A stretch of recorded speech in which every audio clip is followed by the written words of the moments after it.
अस्सलाम वालेकुम स्टूडेंट्स, बात हम करेंगे सेकंड ईयर बायोलॉजी की। चैप्टर हमारे पास है 15। तो टॉपिक है thermo regulation in the mammals. Mammals क्या करते हैं? मैमल्स थर्मो रेगुलेशन करते हैं। तो उस मकसद के लिए क्या करते हैं? डिफरेंट स्ट्रेटजीज बनाते हैं। क्यों करते हैं ऐसा? ताकि बॉडी के टेम्परेचर को मेंटेन किया जा सके। तो जब ये बॉडी के टेम्परेचर को मेंटेन करते हैं तो यहाँ पर ये दो तरह के सीजन में काम कर रहे होते हैं। एक इनके पास क्या होता है? एक इनके पास होता है कोल्ड इन्वायरमेंट, एक इनके पास होता है वार्म इन्वायरमेंट।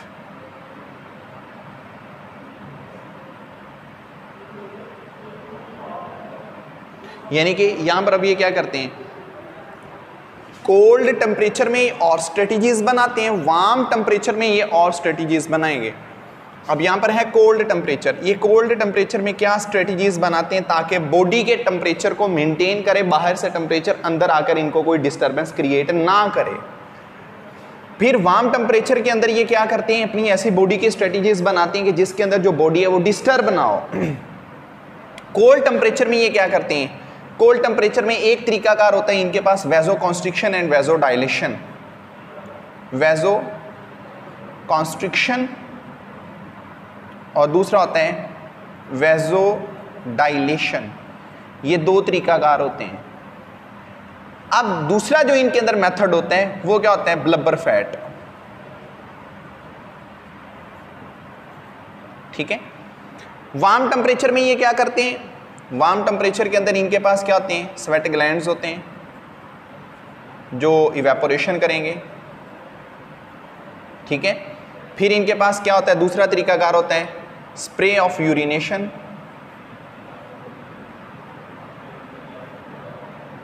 फिर पेंटिंग। तो ये वो तरीकाकार हैं जिन तरीकाकार के जरिए से ये क्या करते हैं? गर्म माहौल के अंदर अपने बॉडी के टेम्परेचर को डिक्रीज करते हैं और ठंडे माहौल के अंदर ये क्या करते हैं? अपने बॉडी के टेम्परेचर को लॉस्ट नहीं होने देते। तो अब ये वैजो कॉन्स्ट्रिक्शन वैजो डायलेशन क्या होता है? वैजो कॉन्स्ट्रिक्शन, देखिए ये वाला जो वैजो कॉन्स्ट्रिक्शन का अमल है ये ज़्यादातर होता है विंटर में, जिसमें ब्लड क्या यानी कि जो बॉडी टेम्परेचर होता है उसे डेसिपेट नहीं किया जा रहा होता है। ब्लड के जो टेम्परेचर है, जो ब्लड की हीट है, उसे डेसिपेट होने से बचाया जाता है। किस तरह से? वैजो का मानी होता है वेसल, कॉन्स्ट्रिक्ट का मानी होता है सुकड़ जाना, श्रिंक हो जाना। ठीक है। अब सपोज ये हमारे पास स्किन, अब इस स्किन के पास से ब्लड वेसल्स गुजर रही हैं।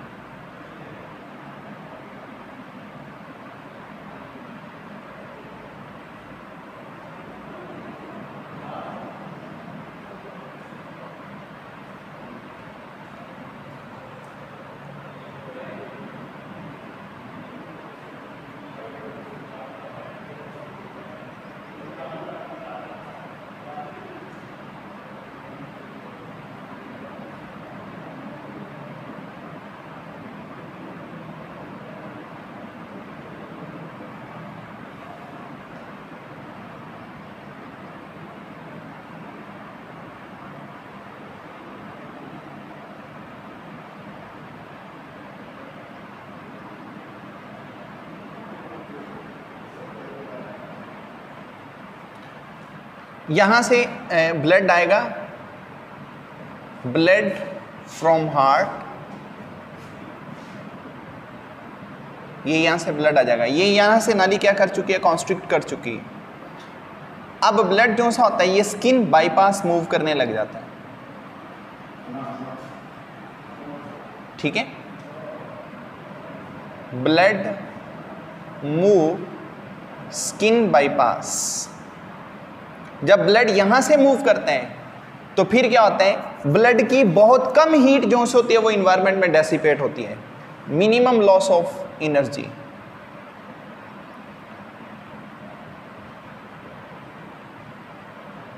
Blood return to heart.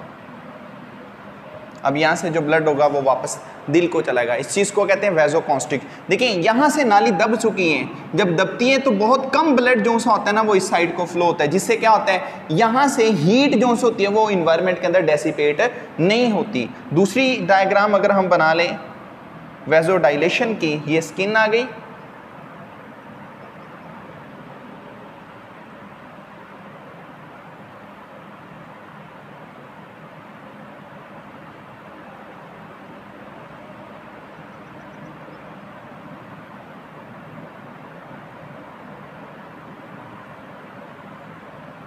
अब यहाँ से क्या होता है जो ब्लड है वो दिल से निकलता है स्किन की तरफ जाना शुरू कर देता है।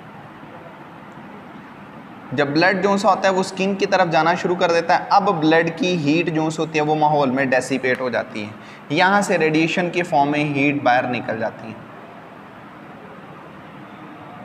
ये हीट डेसिपेट हो रही है। ठीक है, अब यहाँ से जो ब्लड था, ब्लड फ्रॉम हार्ट, दिल से ब्लड आया, एनर्जी लूज होगी, यहाँ पर क्या होगा cold blood return to heart. इस चीज को हम नाम देते हैं वैसो डायलेशन का। यहां अगर देखा जाए तो ये नाली फैल चुके हैं, इसको वैसो डायलेशन कहते हैं। दूसरी चीज हमारे पास है ब्लबर फैट। ये ब्लबर फैट किन में होती है? ब्लबर फैट मौजूद होती है वेल में, सी लाइंस में, क्योंकि ये ठंडे पानियों में रहते हैं। इनकी स्किन के नीचे बहुत मोटी एक फैट की लेयर होती है। उस फैट की लेयर का काम क्या होता है, वो एक इंसुलेशन के तौर पर काम करती है, जिसकी बुनियाद पर क्या होता है कि जो बॉडी का टेम्परेचर होता है उसको माहौल के अंदर नहीं जाने दिया जाता है, क्योंकि बाहर बहुत ज़्यादा ठंड होती है। तो उस ठंड के नतीजे में जो अंदर वाला टेम्परेचर होता है वो बाहर निकलने की कोशिश करता है। फिर नीचे क्या होती है, बहुत थिक एक फैट की लेयर रखी जाती है। सपोज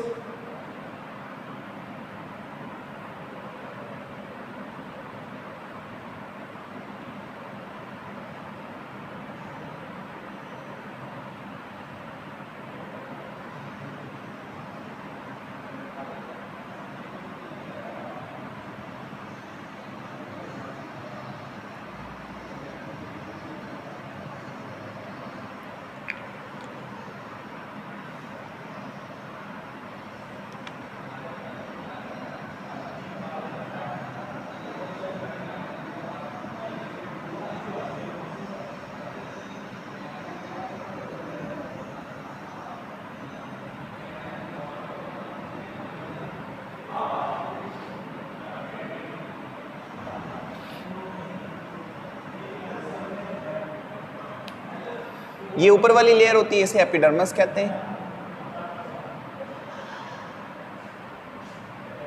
ये इसके नीचे लेयर होती है, इसे डर्मिस कहते हैं। ये इसके नीचे होती है, इसे ब्लबर फैट कहते हैं। एक मोटी लेयर, ये लास्ट पे जो होती है कनेक्टिव टिश्यू होती है। ये बेसिकली तौर पर ये हमारे पास ब्लबर फैट है जो डॉल्फिन, ये जो वेल्स होती हैं, सी लाइंस होती हैं, तो इनके अंदर मौजूद होती हैं, जो इनके जिस्म के जो टेम्परेचर होता है उसे इन्वायरमेंट के अंदर डेसिपेट नहीं होने देते। तो ये कुछ मुख्य तरह की स्ट्रेटजीज़ हैं जो कि कोल्ड टेम्परेचर में की जाती हैं। लेकिन जब वार्म टेम्परेचर होता है, ये हम पहले भी पढ़ चुके हैं, जब टेम्परेचर बहुत ज़्यादा होता है स्वेट ग्लैंड्स एक्टिव हो जाती हैं। इनके एक्टिव होने की वजह से फिर क्या होता है, इवेपोरेशन होती है, परस्पायरेशन का प्रोसेस होता है, पसीना इवेपोरेट होता है, तो हमें कूलिंग इफेक्ट्स मिलते हैं। फिर इसके बाद पेंटिंग है, ये आप पीछे बात कर चुके हैं। डॉग्स हैं, बर्ड्स हैं, वो मुंह खोल के कंटिन्यूसली तौर पर बहुत छोटा छोटा सांस तेज़ी के साथ लेना शुरू कर देते हैं, हम उसे पेंटिंग का नाम देते हैं। और इसके बाद है स्प्रे ऑफ द यूरिनेशन, जैसा कि बैट्स ये बहुत अच्छा काम करती हैं। चमगादड़ क्या करती हैं, दिन के वक्त तो वो उड़ती नहीं है, रात के वक्त ही वो बाहर निकलती हैं। तो दिन के वक्त जो टेम्परेचर ज़्यादा होता है वो उसको कैसे मिनिमाइज़ करने की कोशिश करते हैं, वो अपनी ही बॉडी के ऊपर अपना ही यूरिन छिड़काव करने लग जाती हैं, जिससे क्या होता है उनका बॉडी गीला हो जाता है। और वही यूरिन जब इवेपोरेट होता है तो उसके दौरान उन्हें क्या मिलते हैं, कूलिंग इफेक्ट्स मिलते हैं। तो ये वार्म टेम्परेचर के अंदर जो सी हैं ये डिफरेंट प्लान, ये डिफरेंट स्ट्रेटजीज की जाती हैं। इसके बाद उन्होंने अगला जो टॉपिक मेंशन किया है उसके अंदर हमें बयान किया हुआ है feedback mechanism of thermo regulation का। तो फीडबैक मैकेनिज्म में क्या होता है, फीडबैक दो ही होते हैं, या पॉजिटिव या नेगेटिव। देखिए पहली चीज ये होती है कि हमारा जो हाइपोथैलेमस है वो हमारा एक कंट्रोल सिस्टम है, या पहले चैप्टर के पहले हिस्से में पढ़ चुके हैं कि असल में जो टेम्परेचर को रेगुलेट किया जा रहा होता है ये किस बेस पे करते हैं, टेम्परेचर को रेगुलेट हमेशा किया जा रहा होता है तो वो कंट्रोल सिस्टम होता है। तो कंट्रोल सिस्टम के कुछ कंपोनेंट होते हैं, तो हम उसके कोऑर्डिनेटर्स की बात करते हैं, कंट्रोलर की बात करते हैं, तो वो कंट्रोलर कौन होता है, हाइपोथैलेमस होता है। तो हाइपोथैलेमस क्या करते हैं, उसके टेम्परेचर को, जो हमारे बॉडी का टेम्परेचर है उसे कंट्रोल करने की कोशिश कर रहा होता है। ठीक है जी। तो हाइपोथैलेमस जब हमारे बॉडी के टेम्परेचर को कंट्रोल करता है तो उसके दौरान फिर हम ये कहते हैं कि ये हमारा हाइपोथैलेमस एक बहुत अच्छा कंट्रोलर होता है। अब फीडबैक में दो ही चीज़ें हैं, या पॉजिटिव जिसमें टेम्परेचर बहुत ज़्यादा हो जाए, या नेगेटिव जिसमें टेम्परेचर कम हो जाए।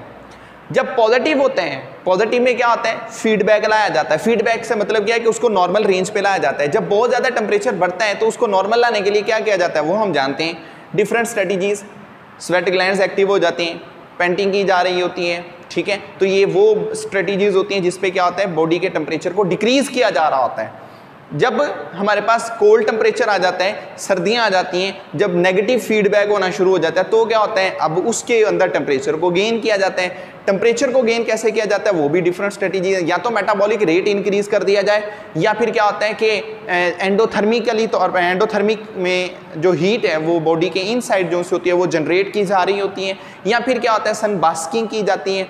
तो ये वो तरीकाकार होते हैं जिनके जरिए से फिर क्या किया जाता है, टेम्परेचर को इंक्रीज किया जाता है। सिर्फ किस मकसद के लिए, to maintain body temperature at 37 degree Celsius scale. ठीक है, तो आखिरी टॉपिक में उन्होंने बयान किया हुआ है कि हमारे पास एक स्ट्रक्चर है जिसे हम नाम देते हैं टेम्परेचर फीवर का या पायरेक्सिया का। तो फीवर इसे हम पायरेक्सिया कहते हैं। अब जो फीवर है, जो पायरेक्सिया है, ये दो तरह से होते हैं। एक हमारे पास एंडोजीनस होते हैं, कुछ एजेंट्स होते हैं, एक एक्सोजीनस एजेंट्स होते हैं। तो फीवर किस बुनियाद पर हो रहा होता है, अगर तो आप बात कर रहे हो एक्सोजीनस की, यानी कि ऐसे एजेंट्स जो बॉडी आउटसाइड होते हैं, एग्जांपल ले लें बैक्टीरिया, इनकी आउटसाइड पर एक पॉलीसेकेराइड की कवरिंग होती है। वो पॉलीसेकेराइड जो सा होता है वो पैथोजेनिसिटी पैदा करता है, जिससे क्या होता है कि जो ऑर्गेनिजम्स होते हैं इनमें बीमारी पैदा हो जाती है। जब तो पायरेक्सिया जिसमें हमारे बॉडी का जो टेम्परेचर होता है वो नॉर्मल टेम्परेचर से ज़्यादा हो जाता है। असल में ये होता किस वजह से है, पायरेक्सिया के अंदर कुछ पायरोजिन्स पैदा हो जाते हैं, पायरोजिन्स। अब ये पायरोजिन्स क्या हैं, कुछ केमिकल्स होते हैं जो केमिकल या तो बॉडी के आउटसाइड पैदा किए जा रहे होते हैं या बॉडी इनसाइड। बॉडी आउटसाइड अगर आप बात कर लेंगे इनके, तो ये ऐसे एजेंट्स होते हैं जैसे कि माइक्रो ऑर्गेनिजम्स की बात कर लें, ये हमारे बॉडी के अंदर आती हैं। इनके पास स्पेशलाइज स्ट्रक्चर होती है, जैसा कि पॉलीसेकेराइड का कोट होता है बैक्टीरिया के आउटसाइड पर, तो वो हमारे हाइपोथैलेमस का टेम्परेचर इंक्रीज कर देता है। जब हाइपोथैलेमस का टेम्परेचर इंक्रीज होता है ऑटोमेटिकली तौर पर हमारे बॉडी का टेम्परेचर इंक्रीज हो जाता है, हम बीमार हो जाते हैं। एक बात। दूसरी, अगर तो आप बात करेंगे एंडोजीनस पैरासाइट, एंडोजीनस पायरोजीन्स की, तो एंडोजीनस पायरोजीन्स वह हमारे बॉडी के अंदर ही होते हैं, जैसे कि कुछ एंटीबॉडीज़ हैं, एंटीरोकाइंस, तो फिर इसके बाद साइटोकाइंस, ये कुछ ऐसी प्रोटीन्स होती हैं जो सपोर्ट कर रही होती हैं इम्यून सिस्टम को। तो समटाइम इन्हीं की बुनियाद पर भी हमें बुखार हो जाता है, हमारा हाइपोथैलेमस का टेम्परेचर इंक्रीज हो जाता है। तीसरी चीज़ जो होती है वो ये, समटाइम ऐसा होता है कि माइक्रो ऑर्गेनिज्म जो होते हैं वो हमारे वाइट ब्लड सेल्स के साथ कम्पीट करते हैं। इसी कंपटीशन के दौरान क्या होता है, दोनों के डेड बॉडीज़ इकट्ठे हो जाते हैं और ऐसा सब्सटेंस पैदा होता है जो कि अटैक कर देते हैं किसके ऊपर, हाइपोथैलेमस से। फिर भी हाइपोथैलेमस का टेम्परेचर इंक्रीज हो जाता है। तो हम इस चीज़ को नाम दे देते हैं किसका, पायरेक्सिया का, जिसे हम आम लफ्ज़ों में फीवर का नाम देते हैं। ठीक है, तो हमेशा पायरेक्सिया में एक चीज़ होती है कि हमारा जो बॉडी का सेट पॉइंट होता है वो डिस्टर्ब हो जाता है। हमारे बॉडी का सेट पॉइंट कितना होता है, 37 डिग्री सेल्सियस स्केल होता है, वो डिस्टर्ब हो जाता है। जब वो डिस्टर्ब होता है फिर ऑटोमेटिकली हमें बुखार होना शुरू हो जाता है। तो बुखार जो सा है वो 38 डिग्री से ऊपर भी जा सकता है, जिसे आप फ़ारेनहाइट स्केल में 99, 100, 100, 102 ये करते हैं, और ये 36 से बिलो भी आ जाता है, तो हम इस चीज़ को नाम देते हैं पायरेक्सिया का। ठीक है, तो ये हमारा आज का लेक्चर है। तो जो आखिरी लेक्चर था, तो इसके बाद इंशाल्लाह हम नेक्स्ट चैप्टर स्टार्ट करेंगे।